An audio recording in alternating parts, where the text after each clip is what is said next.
हे बघा, आज रव्याचे लाडू बनवायला घेतलेले आहेत विदाऊट पाकाचे बरं का. पाक वगैरे करायचं नाही, अगदी झटपट लाडू तयार होतात. रवा मस्तपैकी तुपामध्ये भाजायचा आहे. जेवढा रवा घेतलेला आहे त्याच्या निम्म मी तूप घेतलेला आहे. अर्थात 4 वाट्या रवा घेतला तर 2 वाट्या तूप घेतलेला आहे. पण मी इथे 1 किलो रव्याचे लाडू बनवायला घेतलेले आहेत आणि अर्धा किलो तूप घेतलेला आहे. सुरुवातीला हाय फ्लेमवरती रवा भाजून घ्यायचा आहे. त्याच्यानंतर मीडियम फ्लेमवरती रवा छान असा भाजून घ्यायचा आहे.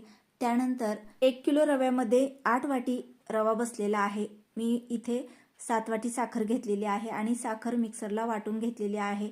साखर यामध्ये घातली आणि थोडंसं एक 4 चमचे वरून पाणी घातलेलं आहे आणि मस्त असे झटपट लाडू तयार करून घेतलेले आहेत. अगदी मऊ लुसलुशीत लाडू तयार होतात आणि झटपट तयार होतात.